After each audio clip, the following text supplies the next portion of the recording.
암모니아 엔진 기술에 무려 4억이라는 천문학적인 금액을 들고 왔습니다. 한국에 무슨 자원이 있습니까? 한국은 그냥 자동차나 잘 만드는 나라라고들 하죠. 하지만 최근 전 세계 해운업이 멈춰서고 항만까지 혼란에 빠진 그 순간 믿기 힘든 일이 벌어졌습니다. 세계 최상위 투자사들과 글로벌 해운 기업들이 한국계 과학자들이 만든 암모니아 엔진 기술로 한국의 작은 한 스타트 기업에 서로 투자하겠다며 줄을 서고 있다는 겁니다. 에너지의 미래를 바꾸는 열쇠는 한국이 쥐고 있다는 말까지 나오기 시작했죠. 한국이 무엇을 만든 걸까요? 그리고 세계는 이제 다시 한번 묻습니다. 정말 한국이 자원 하나 없는 에너지 약소국이 맞는 겁니까? 세계 에너지 판도를 싹 뒤엎어버린 대한민국. 지금 공개합니다. 그 전에 구독과 좋아요, 알림 설정은 감동하늘이 더 좋은 영상 제작하는데 큰 힘이 됩니다. 여러분은 어디에서 듣고 계신지요? 댓글에 한국 최고라고 남겨주세요. 저는 미국 최대 해운사 프리사이트 라인의 탈탄소 전략 총괄입니다. 레베카 클라크, 45살이죠. 20년 넘게 이 바닷길을 지켜왔어요. 하지만 그날 밤 모든 게 멈춰버렸습니다. 오후 11시였어요. 본사 상황실로 긴급 호출이 왔습니다. 유럽 전역에서 전력망이 붕괴됐다는 보고였죠. 처음엔 믿기지 않았어요. 독일, 프랑스, 네덜란드의 주요 항만이 동시에 정전됐다는 게 말이 됩니까? 하지만 실시간 모니터에 찍히는 붉은 점들은 거짓말을 하지 않았습니다. 상황실 대형 스크린에는 로테르담 항만의 CCTV 화면이 떴어요. 컨테이너 하역 크레인이 멈춰 있었습니다. 야적장에 쌓인 냉동 컨테이너에서는 온도 경보가 울리고 있었죠. 수십억 달러 규모의 화물이 녹아내리고 있었어요. 정박을 기다리는 선박들은 항만 입구에서 표류하고 있었습니다. 전화벨이 쉴 새 없이 울렸어요. 선장들, 화주들, 보험사들 모두가 같은 질문을 던졌습니다. 언제 복구되냐고요? 저는 대답할 수 없었어요. 다음 날 아침 긴급 임원회의가 소집됐습니다. 재무 담당이 손실 추정치를 발표했어요. 하루 2,500만 달러. 이틀이면 5천만 달러죠. CFO가 테이블을 두드리며 물었습니다. 이게 일회성이라는 보장이 있냐고요? 저는 천천히 일어났습니다. 그리고 말했죠. 보장할 수 없습니다.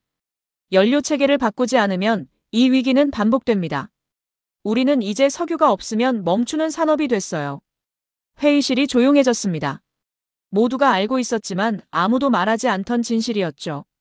CEO가 물었어요. 대안이 있냐고요? 저는 고개를 저었습니다. 배터리는 무거웠어요. 수소는 저장이 어려웠죠. 메탄올은 효율이 낮았습니다. 임원들은 서로의 눈치만 봤어요. 회의가 끝나고 사무실로 돌아왔을 때 메일함에 보고서 하나가 들어와 있었습니다. 해외 본부에서 보낸 거였어요. 제목이 특이했죠. AMOGY- 암모니아 추진 기술 스타트업 동향. 저는 피식 웃었습니다. 암모니아요? 비료 냄새 나는 그 화학물질로 배를 움직인다고요? 창업진 명단을 보니 한국계 MIT 박사들이었습니다. 더 웃음이 나왔어요. 작은 스타트업이 100년 묵은 해운업을 바꿀 수 있을까요? 하지만 보고서를 읽으면서 웃음이 멈췄습니다. 에너지 밀도가 디젤의 절반 수준이었어요. 저장은 상온에서 가능했죠. 운송 인프라는 이미 존재했습니다. 그리고 연소 후 배출되는 건 물과 질소뿐이었어요. 가슴이 두근거렸습니다. 혹시 이게 진짜일 수도 있다는 생각이 들었어요. 하지만 동시에 두려웠습니다. 만약 이게 진짜라면 우리가 지금까지 놓치고 있었던 건 얼마나 큰 기회였을까요? 그날 밤 저는 잠들지 못했습니다. 보고서를 계속 읽고 또 읽었어요. 한국계 박사들의 이름을 하나하나 검색했습니다. 논문을 찾아봤죠. 그리고 깨달았습니다. 이들은 장난치고 있는 게 아니었어요. 진심이었습니다. 사흘 뒤 저는 텍사스행 비행기에 올랐습니다. 보고서만으로는 확신할 수 없었어요. 직접 봐야 했습니다. 20년간 이 업계에서 일하면서 배운 게 하나 있다면 숫자는 거짓말을 할 수 있다는 거였죠. 휴스턴 외곽의 작은 산업단지였어요. 주변은 텅 비어 있었습니다. 낡은 창고 몇 개와 컨테이너들이 전부였죠. 이런 곳에서 뭘 할 수 있을까 싶었어요. 택시에서 내리니 젊은 한국계 엔지니어가 마중 나왔습니다. 이름은 박준호 씨였어요. 클라크 이사님, 오신 걸 환영합니다. 그는 웃으며 안내했습니다. 창고 안으로 들어가니 생각보다 정돈돼 있었어요. 한쪽에는 각종 측정 장비들이 놓여 있었고 다른 쪽에는 엔진과 연료 탱크가 보였습니다. 그리고 야외 공터에는 드론 한 대가 대기하고 있었죠. 박준호 씨가 말했습니다. 먼저 드론부터 보여드리겠다고요. 배터리 드론을 먼저 띄웠어요. 작은 드론이 하늘로 올라갔습니다. 높이는 한 20m쯤 됐을까요? 제 시계를 봤습니다. 오전 10시 15분이었어요. 드론은 안정적으로 떠 있었죠. 하지만 18분쯤 지나자 흔들리기 시작했습니다. 그리고 20분 만에 땅으로 내려왔어요. 배터리 한 개입니다. 박준호 씨가 담담하게 말했습니다. 그리고 다른 드론을 가져왔어요. 겉모습은 비슷했습니다. 하지만 연료 주입구가 달라 보였죠. 이게 암모니아 드론입니다. 드론이 이륙했습니다. 처음엔 배터리 드론과 별 차이가 없어 보였어요. 그런데 30분이 지나도 멈추지 않았습니다. 40분, 50분. 저는 계속 시계를 확인했어요. 1시간이 넘어가도 드론은 안정적으로 떠 있었습니다. 언제까지 갑니까? 제가 물었어요. 박준호 씨가 대답했습니다. 더 갈 수 있는데 보여드릴 게 많아서 내리겠습니다. 숨이 막혔습니다. 이건 단순한 시간 차이가 아니었어요. 완전히 다른 차원의 기술이었죠. 다음은 트랙터였습니다. 낡아 보이는 농업용 트랙터에 암모니아 시스템이 장착돼 있었어요. 엔진 소리가 들렸습니다. 그런데 이상했어요. 디젤 특유의 거친 소음이 아니었습니다. 훨씬 조용했죠. 트랙터가 움직이기 시작했습니다. 묵직하게 땅을 갈아냈어요. 배기구를 봤습니다. 검은 매연이 없었어요. 투명한 수증기만 희미하게 나왔습니다. 저는 믿기지 않아 직접 다가갔어요. 손을 뻗어 배기가스를 만져봤습니다. 뜨거웠지만 깨끗했어요. 탄소 배출은요? 거의 제로입니다. 박준호 씨가 태블릿을 보여줬어요. 실시간 측정 데이터였습니다. 이산화탄소 수치가 0. 몇에 머물러 있었죠. 질소산 화물도 극소량이었습니다. 마지막으로 컨테이너 크기의 발전기를 봤습니다. 조용히 돌아가고 있었어요. 디스플레이에는 100kW라고 표시돼 있었습니다. 안정적인 출력이었죠. 이게 선박용 대형 엔진의 시작입니다. 다른 엔지니어가 설명했어요. 젊은 여성이었습니다. 이름은 김서연 박사였죠. 지금은 100kW지만 더 키울 수 있어요. 오히려 선박에서 암모니아는 더 유리합니다. 연료 탱크 공간이 충분하거든요. 저는 멍하니 서 있었습니다. 머릿속이 복잡했어요. 우리 회사는 지난 5년간 수소 연료 전지에 수억 달러를 쏟아부었습니다. 결과는 신통치 않았죠. 그런데 이 작은 스타트업은 이미 작동하는 엔진을 만들어냈어요. 얼마나 테스트했습니까? 2800시간 넘게 돌렸습니다. 큰 문제 없이요. 김서연 박사가 대답했습니다. 2800시간. 117일이었어요. 거의 넉 달 동안 쉬지 않고 돌린 겁니다. 저는 물었습니다. 왜 이걸 하십니까? 돈이 됩니까? 박준호 씨가 잠시 침묵했어요. 그리고 천천히 말했습니다. 한국에서도 이런 게 가능하다는 걸 보여주고 싶었어요. 아니, 우리가 하면 더 잘할 수 있다는 걸요. 가슴이 뭉클했습니다. 이들은 돈 때문에 하는 게 아니었어요. 증명하고 싶었던 겁니다. 자신들이 한국이 세계를 바꿀 수 있다는 걸요. 텍사스를 떠나는 비행기 안에서 저는 계속 생각했습니다. 우리는 지금까지 너무 많은 걸 놓치고 있었던 건가요? 본사로 돌아온 저는 흥분을 감추지 못했습니다. 임원회의를 소집했어요. 텍사스에서 찍은 영상을 보여줬죠. 1시간 넘게 떠있는 드론, 매연 없이 움직이는 트랙터, 안정적인 발전기. 저는 확신에 차서 말했습니다. 이게 우리의 미래입니다. 하지만 CFO가 자료를 내려놓으며 물었어요. 가격은 얼마냐고요? 재무팀이 조사한 보고서가 나왔습니다. 그린 암모니아 가격은 톤당 600달러였어요. 기존 벙커유는 200달러. 거의 3배 차이였죠. 운송비를 더하면 격차는 더 벌어졌습니다. 현재 우리 선단이 연간 소비하는 연료비가 12억 달러입니다. 재무팀장이 계산기를 두드렸어요. 암모니아로 전환하면 36억이 됩니다. 24억 달러가 추가로 필요하다는 얘기입니다. 회의실이 조용해졌습니다. 저는 입술을 깨물었어요. 숫자는 명확했습니다. 너무 명확했죠. CEO가 말했습니다. 기술이 좋은 건 알겠습니다. 하지만 우린 자선단체가 아닙니다. 주주들에게 뭐라고 설명하죠? 환경 때문에 이익을 3분의 1로 줄이겠다고요? 공급망도 문제입니다. 물류 담당 부사장이 끼어들었어요.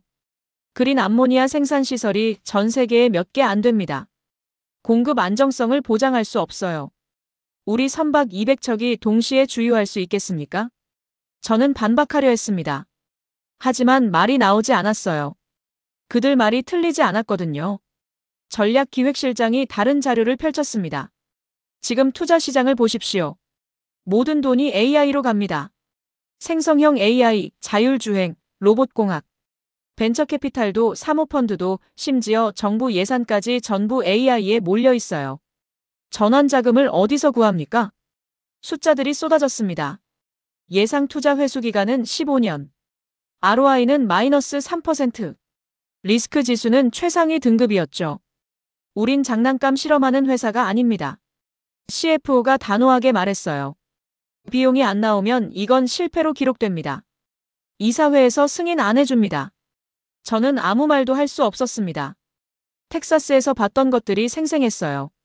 작동하는 엔진, 깨끗한 배기가스, 한국 엔지니어들의 열정. 하지만 회의실에선 아무 의미가 없었습니다. 숫자가 전부였죠. 회의가 끝났습니다. 결론은 보류였어요. 사실상 거부나 마찬가지였습니다. 사람들은 하나둘 자리를 떴어요. 아무도 제 눈을 마주치지 않았습니다. 저는 혼자 회의실에 남았습니다. 창밖을 봤어요. 샌프란시스코 많이 보였습니다. 컨테이너선 한 척이 천천히 지나가고 있었죠. 저 배는 앞으로도 계속 디젤을 태울 겁니다. 10년 뒤에도 20년 뒤에도요. 사무실로 돌아와 노트북을 열었습니다. 텍사스에서 촬영한 영상 파일이 있었어요. 암모니아 엔진 시연 영상이었죠. 재생 버튼을 눌렀습니다. 엔진이 조용히 돌아가고 있었어요. 출력 게이지가 안정적으로 유지됐습니다. 박준호 씨가 웃으며 설명하는 모습이 보였죠. 영상이 끝났습니다. 저는 다시 재생했어요. 그리고 또 재생했습니다. 밤이 깊어갔습니다. 사무실 불은 하나둘 꺼졌어요. 하지만 저는 계속 영상을 봤습니다. 10번, 20번, 30번. 세는 것도 포기했어요. 새벽 4시쯤 됐을까요? 창밖이 조금씩 밝아졌습니다. 저는 영상을 멈추고 화면을 응시했어요.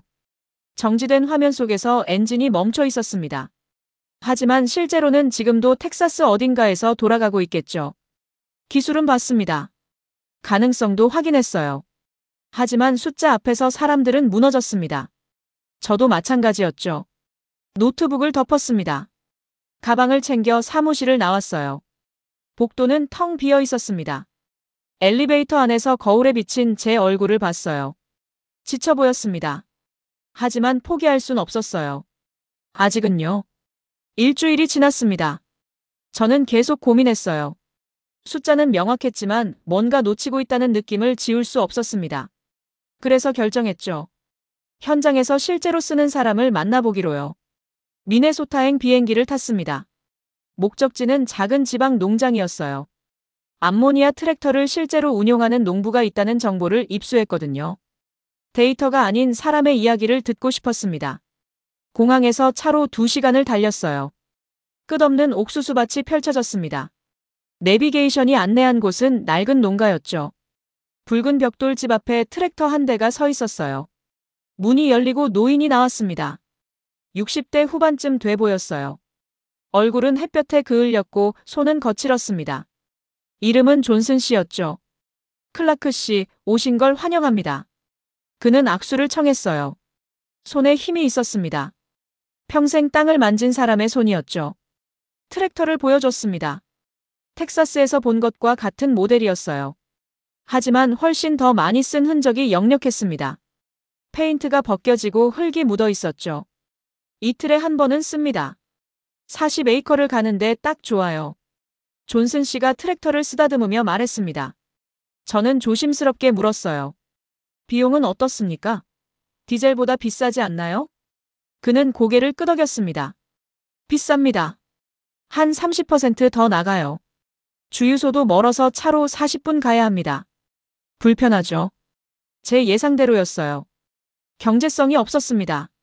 그럼 왜 쓰느냐고 물으려는데 존슨 씨가 먼저 말했습니다. 손주가 둘 있습니다. 10살, 8살이죠. 그 애들이 이 농장을 물려받을 겁니다. 제가 물려받았던 것처럼요.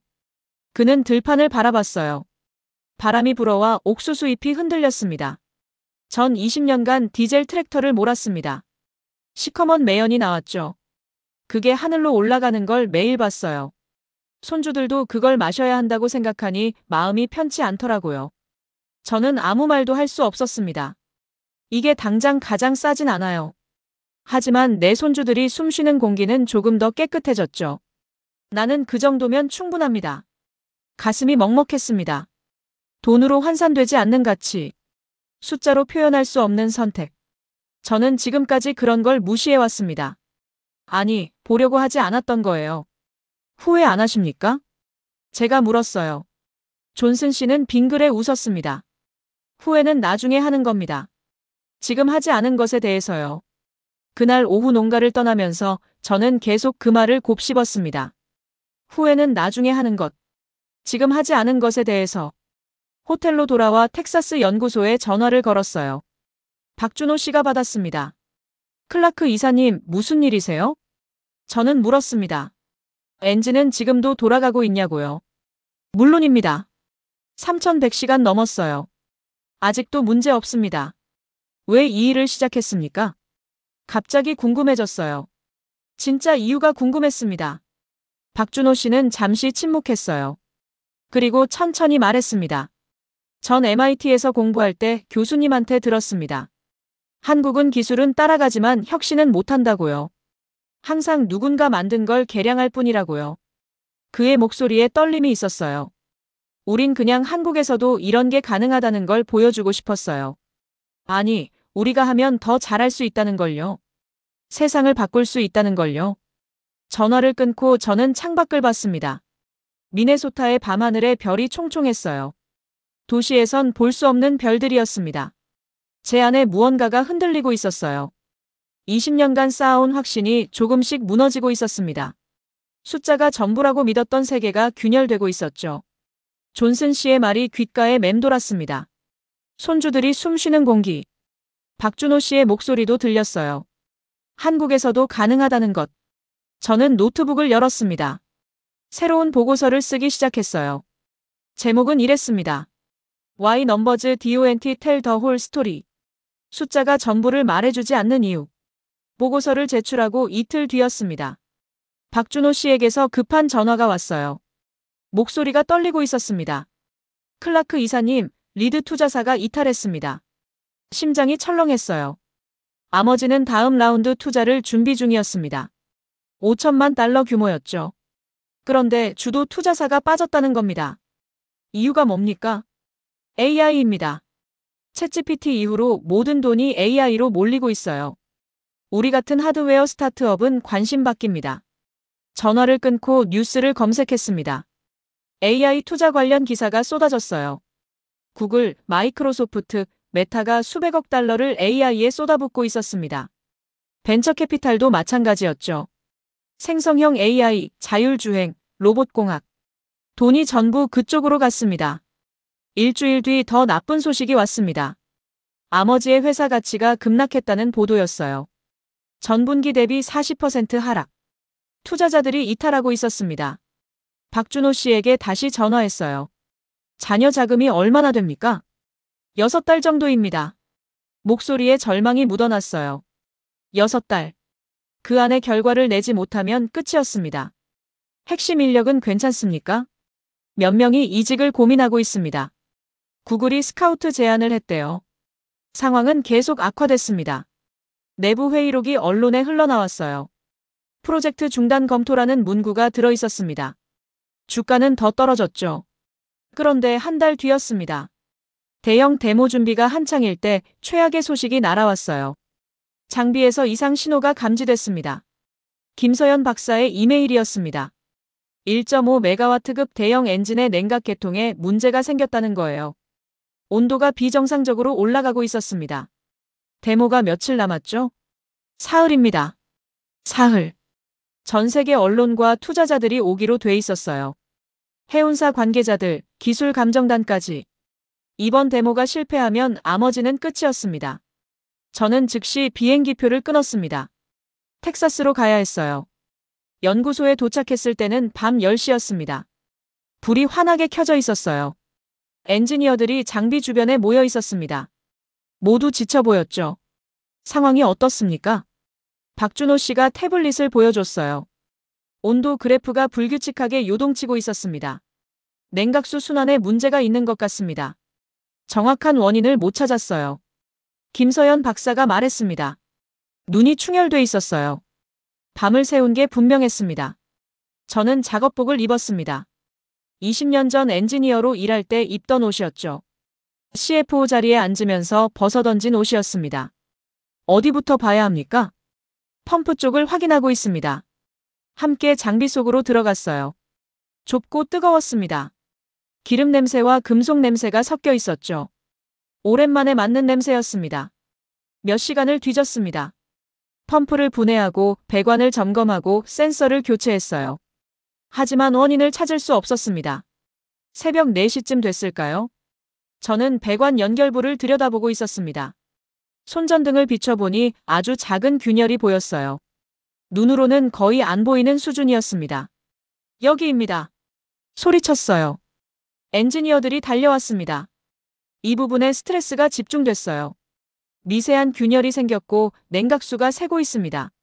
박준호 씨가 확대경으로 확인했습니다. 맞습니다. 이게 원인이에요. 이 부분을 보강하면 버틸 수 있습니까? 할 수 있습니다. 즉시 작업에 들어갔어요. 용접 불꽃이 튀었습니다. 금속판을 덧대고 볼트를 조이고 배관을 재연결했죠. 6시간이 걸렸습니다. 오전 10시 다시 시동을 걸었습니다. 엔진이 돌아가기 시작했어요. 온도 게이지를 봤습니다. 천천히 올라가더니 정상 범위에서 안정됐습니다. 됐습니다. 김서연 박사가 환호했어요. 모두가 박수를 쳤습니다. 저는 주저앉았어요. 온몸이 땀으로 젖어 있었습니다. 박준호 씨가 다가와 물을 건넸습니다. 고맙습니다. 저는 고개를 저었어요. 나는 늘 보고서로만 세상을 판단했습니다. 엑셀 시트와 파워포인트로요. 하지만 세상을 움직이는 건 이런 밤샘 현장인지도 모르겠어요. 그날 밤 저는 깨달았습니다. 숫자는 중요합니다. 하지만 숫자 뒤에는 사람이 있다는 것. 그 사람들의 땀과 열정이 진짜 변화를 만든다는 것을요. 데모 당일 아침이었습니다.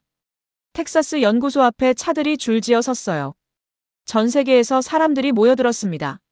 CNN 촬영팀, 로이터 기자들, 일본 해운사 관계자들, 독일에서 온 기술 감정단도 보였죠. 저는 뒤쪽에 조용히 서 있었습니다. 가슴이 두근거렸어요. 사흘 전 밤샘 수리가 떠올랐습니다. 제대로 작동할까요? 오전 10시 정각, 우성훈 대표가 단상에 올랐습니다. 아머지의 창업자였죠. 40 초반의 한국계 과학자였어요. 그는 침착하게 말문을 열었습니다. 오늘 여러분께 1.5메가와트급 암모니아 엔진을 보여드리겠습니다. 통역사가 영어로 옮겼어요. 사람들이 웅성거렸습니다. 1.5메가와트. 소형 선박을 움직일 수 있는 출력이었죠. 커다란 컨테이너가 열렸습니다. 안에 엔진이 보였어요. 은빛 금속 덩어리였습니다. 배관과 센서들이 복잡하게 연결돼 있었죠. 모니터 6대가 실시간 데이터를 표시하고 있었습니다. 시작하겠습니다. 박준호 씨가 스위치를 눌렀어요. 낮은 진동음이 들렸습니다. 엔진이 깨어나고 있었죠. 메인 모니터에 출력 게이지가 떴습니다. 숫자가 천천히 올라가기 시작했어요. 10kW, 50kW, 100kW. 저는 숨을 죽였습니다. 옆에 선 일본 해운사 임원도 긴장한 표이었어요.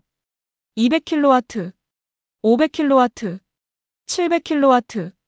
그래프가 부드럽게 상승했습니다. 떨림이 없었어요. 김서연 박사가 다른 모니터를 확인하고 있었습니다. 온도, 압력, 진동 수치. 모두 정상이었죠. 900kW, 1.1메가와트, 1.3메가와트. 사람들이 앞으로 몸을 기울였습니다.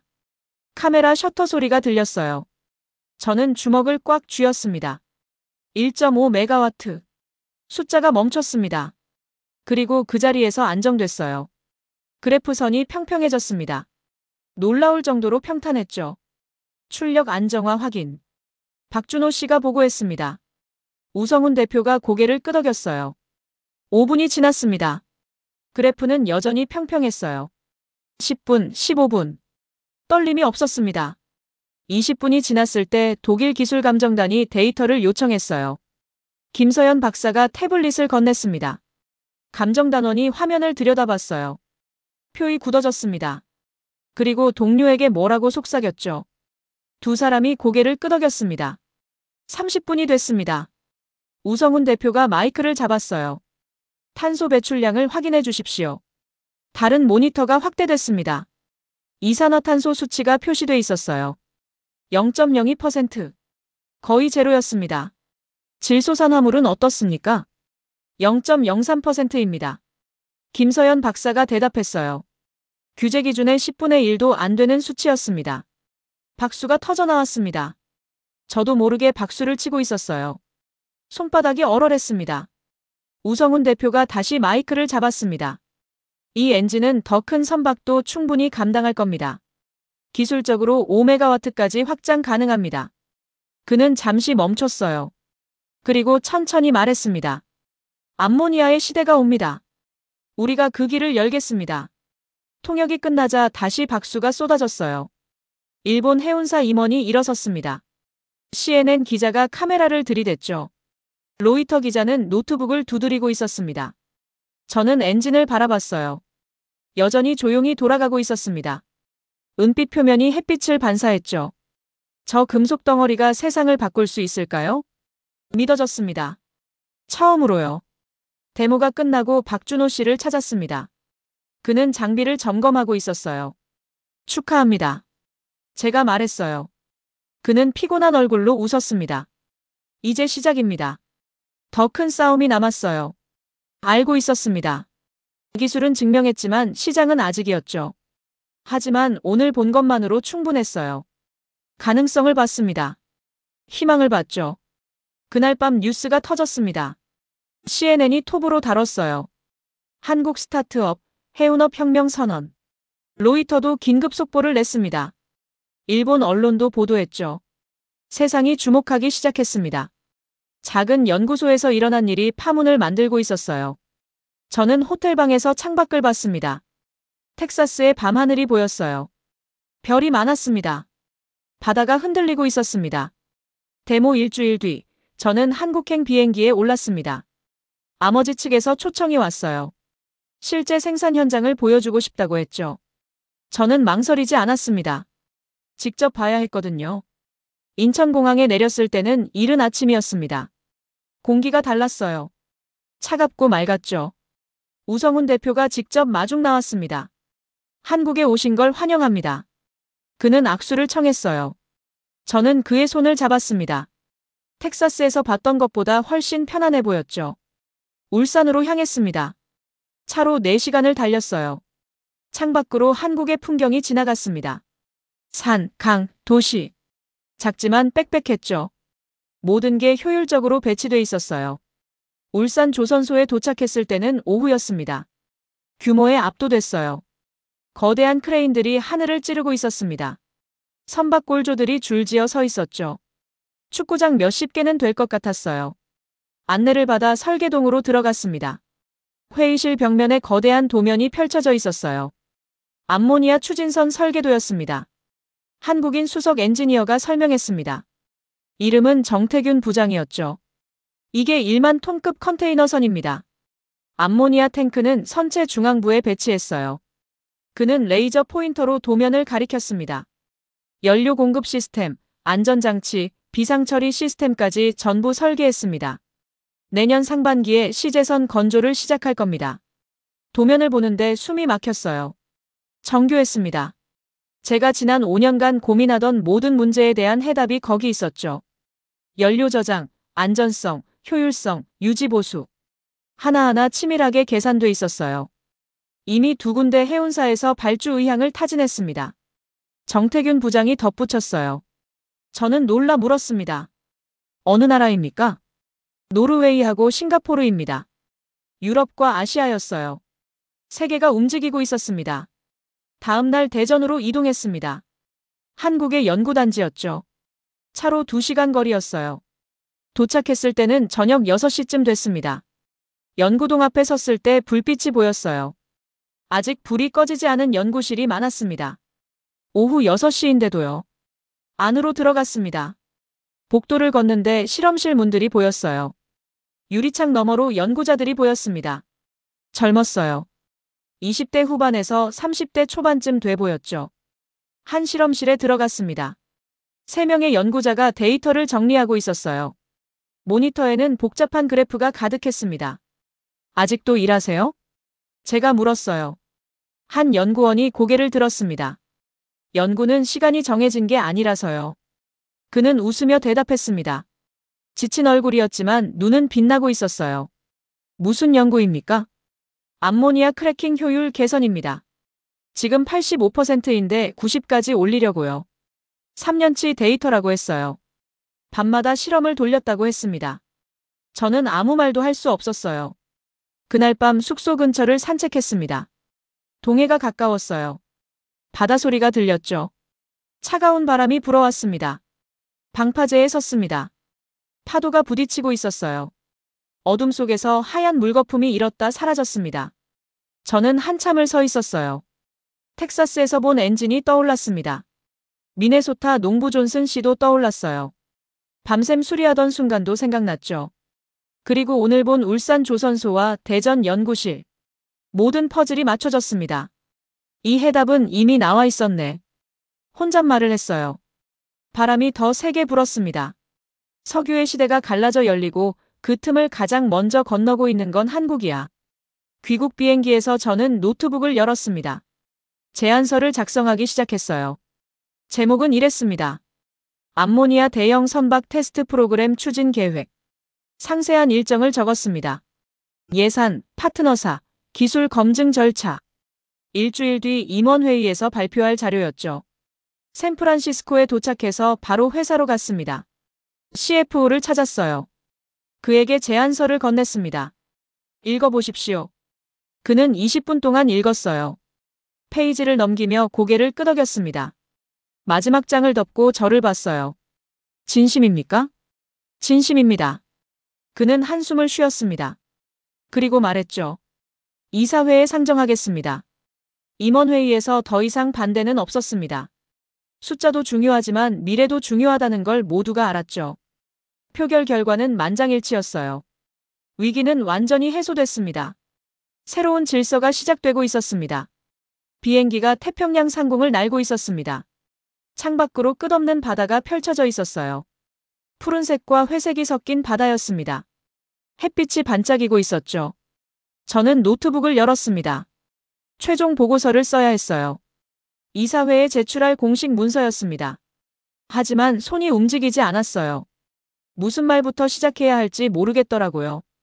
창밖을 다시 봤습니다. 저 바다 위로 우리 선박 200척이 다니고 있었어요. 매일 수만 톤의 화물을 실어 나르고 있었죠. 지금은 전부 디젤로 움직입니다. 하지만 10년 뒤엔 달라질 겁니다. 키보드에 손을 올렸습니다. 천천히 타이핑을 시작했어요.